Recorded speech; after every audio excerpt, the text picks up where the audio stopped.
All men are the work of our...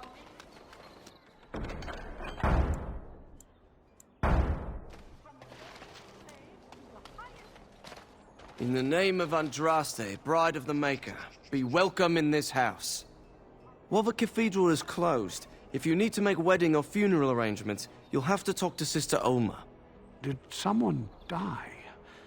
I remember a funeral. King Kalen died, remember? Along with most of the army at Ostagar? Maker guide them all. That which you fear, living in the shadow of death alone, I have seen it is only a cloud passing before the sun. The death toll at Ostagar was staggering. We've had a funeral every day for a lost son or daughter of Denerim, and we've many more yet to hold. Are they singing the chant now? It's a funeral, isn't it? He should have retired to Val Royeaux years ago, but he wanted to stay and serve the remainder of his days in his homeland. It's the lyrium that does this. He wouldn't be a Templar anymore. Blessed are they who stand before the corrupt and the wicked, and do not falter. He doesn't forget who he is, even if he can't remember anything else. May the light of the Maker guide your steps. Strange that matters can be so tumultuous and yet the day still be so bright. Oh, my pardon. Just thinking aloud. Are you here for the Chanter's Board? I am Sister Justine, curator of the reliquary of this chantry. And pride again. It is hard to live up to the example of Andraste. The archivist tends the books, and I tend the sacred relics. I also search for more to add to our collection, which is more difficult than it sounds.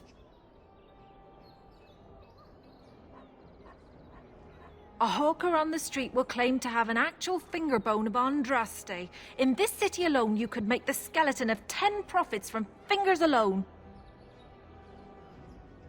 Curators often accept them as genuine. I worry about the authenticity of even our most holy artifacts.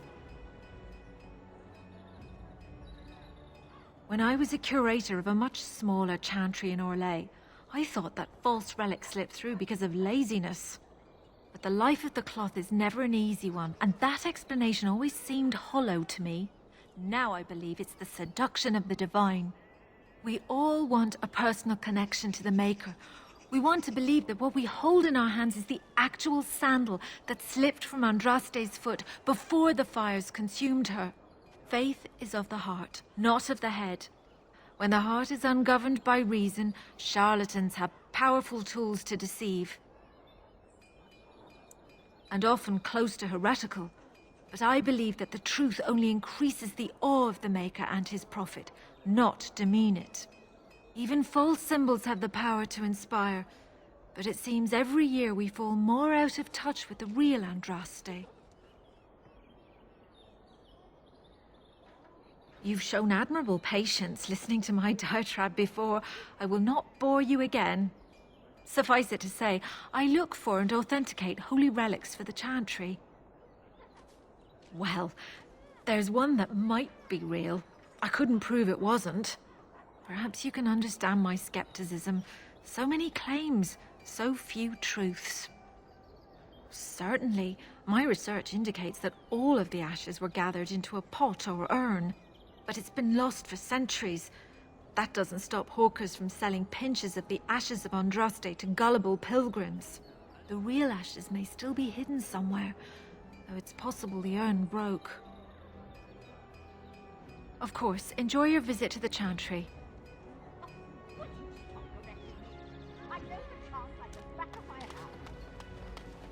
Or the one who repents, who has faith unshaken by the darkness of the world, and roasts not, nor gloats over the misfortunes of the weak, but takes delight in the Maker's law and creations.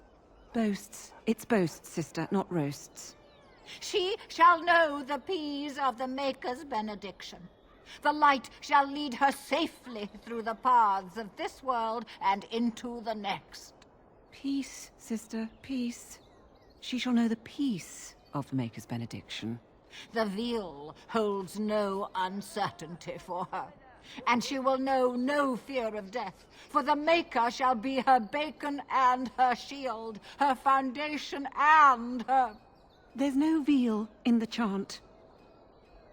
You're doing this on purpose, aren't you? I'm sorry, dear. It's nearly mealtime, but I have a few minutes I can spare. What can I do for you? Praying for the good people of Denerim who've lost loved ones at Ostagar. It's usual to recite a stanza from Transfigurations when you pray for the departed. It's usual to recite the stanza correctly. But that's what I said.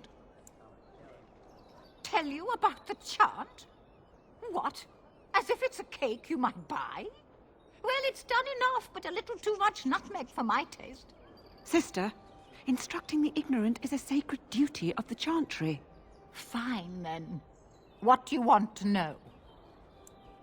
It's the 10th stanza from the Transfigurations. Lovely canticle, that one. Oh, you should have heard Brother Caedmon sing it, though. He had a voice like a bucket full of toads.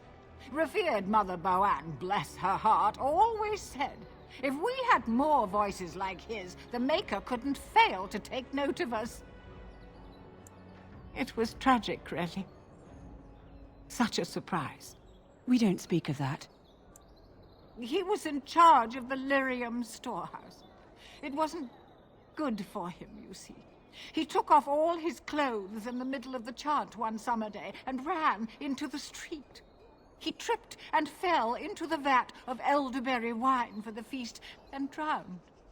We were 6 days drying him out for his cremation. He looked like a pickled egg. So tragic. Yes and no, dear. The official version of the chant does not speak of the elves. Some of the dissonant verses, however, do mention the disciple Shartan. He was an elven disciple of the prophet, a former slave like Andraste herself. He rallied his people against the Imperium. He was given to the flames alongside Our Lady.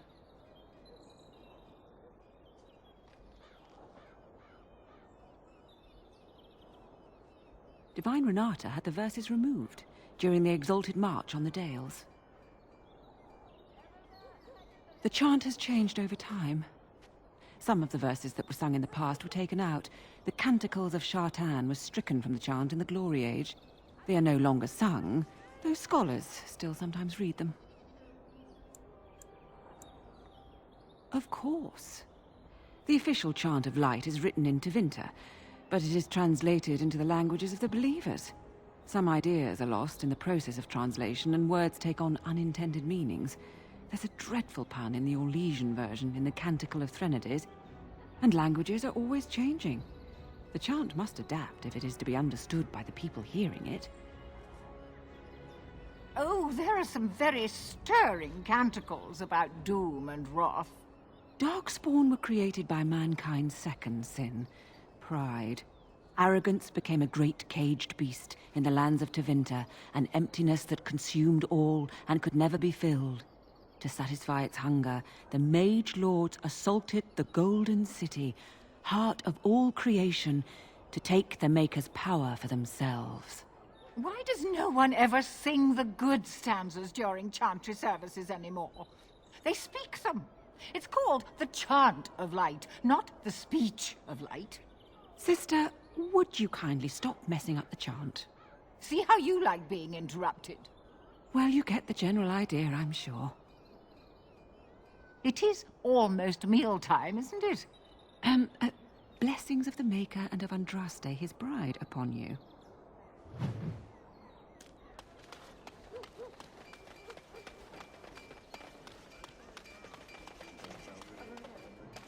A little something extra, for friendship.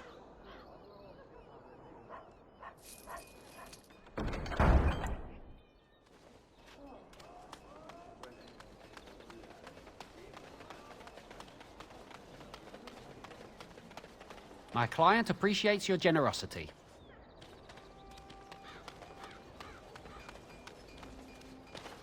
You here to report another crime? I swear we should just cordon off the entire district. Oh, can I help you, Warden? Your likeness was passed around to the senior guardsman at the palace. I must say, the sketch didn't do you much justice. Don't worry, even if I believed the official story of what happened at Ostagar, I'm no fool. If I asked my men to apprehend you, they'd all run and cry big sobby tears in their courtesans' bosoms and leave me all alone to be skewered. Don't disturb the peace in the market, and that's well enough for me. The lower market isn't deemed important by the captain of the guard, even less with Arl Howe in charge. So when I finally get the new men I request, I get the delightful surprise of discovering their Lord Such-and-Such's illegitimate, untrained, moronic whelps. But lords keep sending me more of them. It's decent pay, no expectations, a uniform. So I have a legion of bastards to protect the market from pickpockets, stabbings, and whatnot. And Arl Howe's specially picked men are the worst of the lot. What?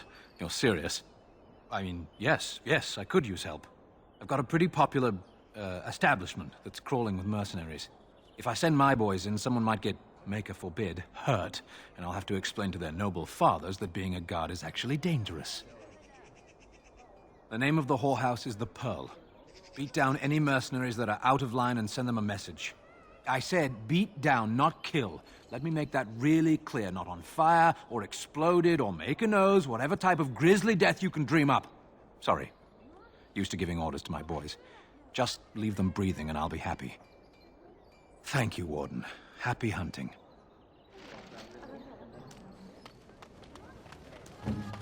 Yes? I bought a confection of spun sugar here once. It got stuck in my hair. Made it hard to come out.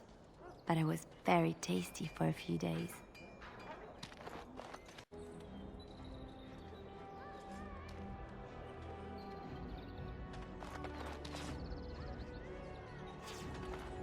What's next? Be careful with that package, you lazy slut. It's worth more than you'll make in 10 years.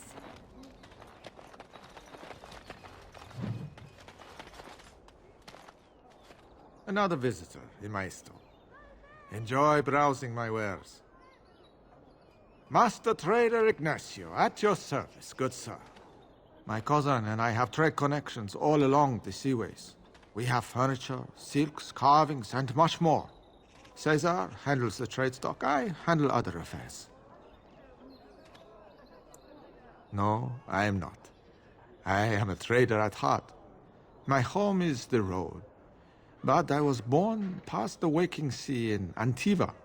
It has been many, many years since I have seen her. But the road is a better mistress than my home city ever was.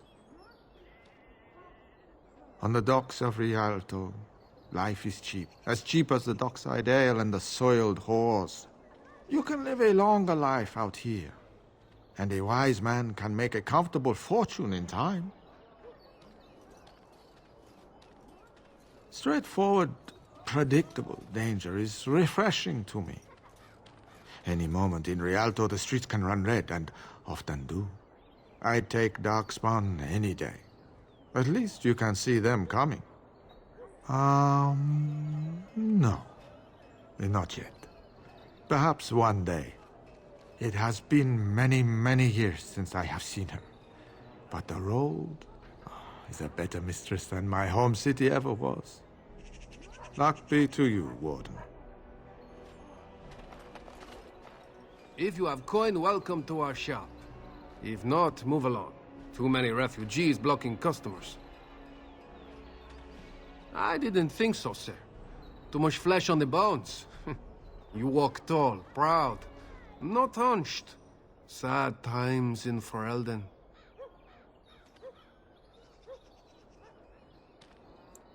Better trade cities to the north, but plenty good trade here. Now with war and blight, business is bad. Oh, yes.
Oh, hey guys, so just a quick commentary thing.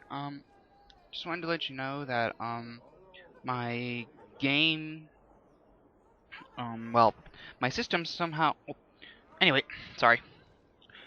Somehow all my game data got deleted from my Mage, so I had to restart. So if some things seem different, then I apologize. But you know, there it is. I don't know how it happened, it just did. Also, I lost most of the recordings I did, so you know, there are some achievements that I'll show you that you can get by doing certain DLCs, but I really am sorry. So, just let you guys know.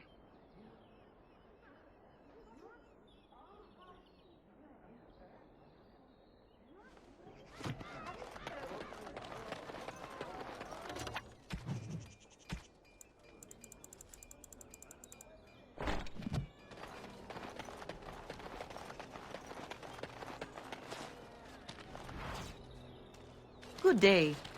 The market is busy, is it not? Come, rest here. I have the finest selection of flowers and Orlesian-scented oils in all of Denerim. For a lady friend, perhaps? Roses can open any woman's heart, you know. And smelling good, is not? Ferelden is no longer full of barbarians. People judge with their noses as well as their ears and eyes. But you look more armed than most of my patrons. Perhaps you seek the armorsmith, Wade. Then to the south? He is quite the artiste, yes? Much of the city is still a mystery to me, but the markets is like my home. Circle and sorcelled objects can be found in the Wonders of Thedas, in the alleyway north. The armorer, Wade, and his emporium are just to the south. If you need work, outside the rectory to the southeast is a chanter's board. And if your thirst is strong, head to the Nord Noble Tavern north of here. Be prepared, though. They do put on many airs. I am from Orlais. You've heard of us, no? This Denerim is a fine city, but I miss my Valroyo. She's quite beautiful this time of year. What I miss most are the clothes. The avenue of flowers this time of year has so many colors. And the skirts. Fine wools, cloths, many only the noble-born can afford. Ferelden is more muted. Its fashion's quite old. But I like the people of this city very much. Orlais has many, many good things, but it is sometimes not so good to be common. My brother had trouble with a chevalier and we departed shortly after.